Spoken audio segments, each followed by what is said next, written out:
За сайн мэцгаана уу та бүхэндээ бичиг үсгийн баярын мэндийг хүргэе. За монголчуудын их оюуны өв сурвалж материалууд бол монгол бичгээр уламжлан ирсэн байдаг. За ингэж ирэхдээ бол олон зууныг дамжиж бидэнд бол одоо түүхийн мэдлэг, хэлний мэдлэг, соёлын мэдлэг гэх мэтчлэн өвийг одоо уламжлан ирсэн байдаг.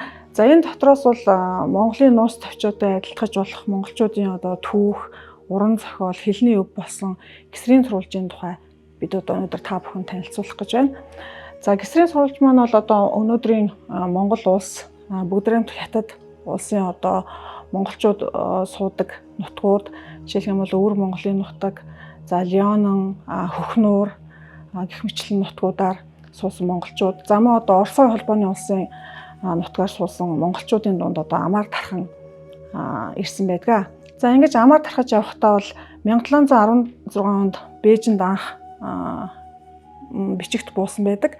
За ингэж бичигт буухдаа бол одоо энд харагдаж байгаачлаа 10 зүгийн эзэн Гисрийн хааны тууж оршвэ гэсэн гисрийн модон марын их болж одоо бидэнд уламжлан иржээ. Тухайн үед Бээжинд одоо сууж исэн юм уу, эсвэл Бээжинд очиж энэ модон марыг хэвлүүлэхэд хэлж өгсөн юм уу, нэг нутгийн айлгуутан гисрийн туужийг амаар байсныг анх одоо бичигт буулгахад тусалж бичиж эсвэл одоо хэлж өгч ингэ буулгасан баамаа. За үүнээс хойш бол одоо гисрийн олон хувилбарууд Монголын нутгуудаас бол олдсон байдаг. За жишээлх юм бол одоо энд байгаачлан Заяын гисэр, Жамсраановын гисэр, за Тод тусгийн гисэр, Ном чатны гисэр гэд энэ сурвалжууд байна. За энэ гисрүүдийг бол Эренчингой 1960 онд энэ хэл бичгийн цувралаар хэвлүүлсэн байдаг. За Монголд бол анх энэ гисрүүдийн бол одоо судлаад гисрийн туужийн түүхэн үндэс гэсэн зохиолыг Дамнас сурангуй гаргаж одоо эрдэм шинжилгээний эргэлтэнд бол оруулсан байт юм аа. За түүнээс хойш бол одоо Дамнас сурангуй мөн гисрийн туужуудыг судлаад Бээжин барын гисрийн 7 бүлгийг голчлон оруулж, за дээр нь одоо энэ Заяын гисэр болон Ном чатны гисрээс Бээжин барын гисэрт байхгүй агуулгыг нэмээд 9 бүлэг болгож бол одоо гисрийн туужийн сонгомол эхийг 1986 онд гаргасан байдаг. За энэ 1986 онд гарсан гисрийн туужийн сонгомол эхээр бол бид нар гисрийн туужтай танилцж ирсэн.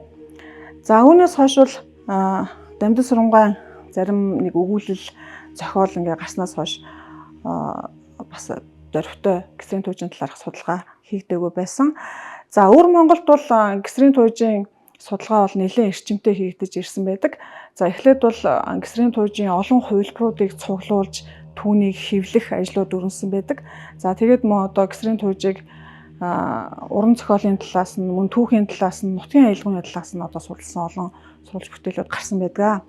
За хамгийн одоо их ашиглагддаг гисрийн туужийн сурвалж мөн судалгааг бол одоо энэ гисрийн бүрэн бичиг гэсэн Сэцэн мөнх нарын хэвлүүлсэн 2003 оны бүтээлийг бол хэлж болно. За энд бол харьцангуй их олон эхийг оруулаад мөн одоо судалгааны тойм, за мөн нутгийн аялгауны талаас судалсан судалгааны ажлыг бол энд багтаасан байдаг.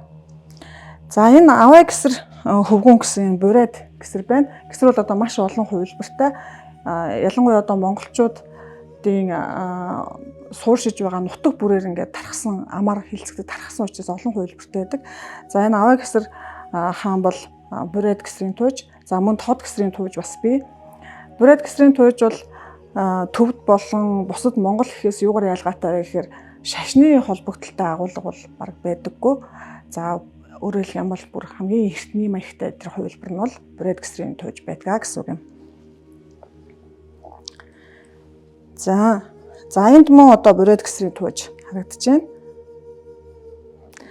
За монголчууд бол одоо монгол бичгийг хэрэглэхээс гадна бас олон арган бичгийг 10 гаруй бичгийг хэрэглэж ирсэн гэдэг тийм ээ. За түүний нэг нь бол Тод бичиг байдаг.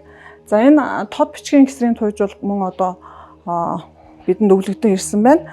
Тод бичгийн үсгийн гисэр гэхээр мэдээж ойр дайлгуунд тулгуурласан юм гисрийн сурвалж байгаа.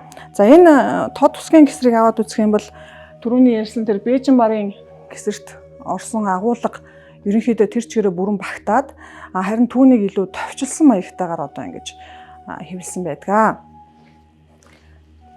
За хамгийн одоо сүүлд гисрийн туужуудын ихийг бол одоо хувилбаруудыг бол нэлээд бүрэн хэмжээгээр хэвлүүлсэн их бол энэ 2016 онд Өвөр Монголын өөртөө засах орноос хэвлүүлсэн 9 бот их байна. За энд бол гисрийн одоо хамгийн анхны бичигт буулгасан энэ их болох 1716 оны Бээжин барын гисрээс эхлээд Устын зуугийн гисэр, за ойрд гисэр, тод усгийн гисэр гэх мэтчлэн одоо цэвэний гисэр, ном чатны гисэр гэх мэтчлэн олон одоо хувилбаруудыг хэвлэсэн байдаг. За энд нэг сонирхолтой нь бас харчин гисрийн туужийг бол хэвлэсэн байдаг. За Өвөр Монголын одоо олон аялгуутнууд бол хуурын үлгэр гэж үлгэрийг бол хэлцдэг. За энэ нь болохоор бичигт буусан юмусаар амаар хэлцэжсэн тэр үлгэрүүдийг хуур тоолонгоо хилж өвлүүлдэг ийм төрөл зүйл бий.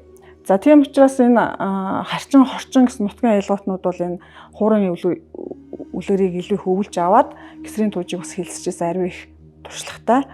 За тэгээд энэ сүүлд бол энэ харчин гисрийн тууж бол бичигт бууснараа энэ 9 бот дотор орж хэвлэгдсэн байна. За гисрийн тууж бол ер нь ямар ач холбогдолтой, ямар зохиол юм бэ гэхээр бид бол Монголын уран зохиолын 3 дээж бичгийн нэг гэдгээр нь илүү их мэддэг тийм ээ. Тэгээ Монголын нус товчоо, гисэр жангар гэдээ ярьдаг. За гэтэл одоо гисрийн тууж бол нийт монголчуудын дунд 17-18 дугаар зууны үед тархан хэлцэгдэж байгаад ингээд бичигт бууж бидэнд уламжлагдсан юм байна гэж бол ойлгож байна. Нийт монголчуудын дунд тархан хэлцэгдэж байсан гэхээр нийт монголчуудын тэр нүүдэл соёлын уламжлал, за нүүдлийн түүх, монголчуудын хүсэл эрмэлзэл, за тэгээд дээрэс нь нутгийн аялгауны ариун их одоо өвийг бол уламжлан ирсэн байдаг. За тийм учраас бол одоо энэ гисрийн туужийг бид судалж бас хялбаршуулан хүүхд багчуудад уншуулах юм ажлыг бол хийж эхлээд байна. Яагаад хялбаршуулах хэрэгтэй байгаа вэ гэхээр түрүүний ярьсанчлан Дамдан сургуугаа сонгомжлол гэхэд бол энэ 17 дугаар зууны Бээжин барын гисэр дээр төгөлсөн одоо их тэр чигээрээ байдаг байх нэ. Ерөнхийдөө нөгөө утга зохиолын хэлээр найруулж оруулаагүй 17 дугаар зууны одоо аль нэг нутгийн аялгаунд суурилсан тэр ихийг хэвлсэн байдгаа гэсэн үг. Тийм учраас өнөөдөр бид нар энэ зохиолын монголчуудын түүхийн нэг хэсгийн, хэлний түүхийн нэг хэсгийн холбогдлолтой энэ зохиолыг хялбаршуулан одоо хүүхдүүдэд уншуулах шаардлагатай юм аа. За бид Дамдан сургуугаа энэ гисрийн туужийн түүхэн үндсээс хойш 2023 онд гисрийн туужийн хэл уран зохиолын судалгаа гэсэн бүтээлийг гаргасан. За энэ бүтээлийг гаргахтаа бол бид Бээжин барын гисэр, за мөн одоо Лүнфүсэгийн гисэр гээд Бээжингийн Юнхэгүн гэдэг ордноос олдсон энэ гисрийн туужийн хоёр ихтэр тулгуурлаж судалгаагаа хийсэн.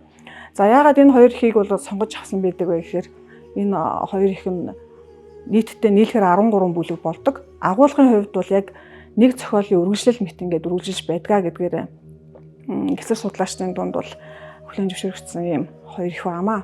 За тэгээ энэ хоёр ихийг бол бид судалгааны номд оруулж судалгаасаа өмнө мөн одоо галиг индексийг хийж тус тусад нь одоо онлайн ном болгон хэвлүүлсэн манай Монгол Улсын их сургуулийн цахим номын санд одоо ашиглагдаж байна.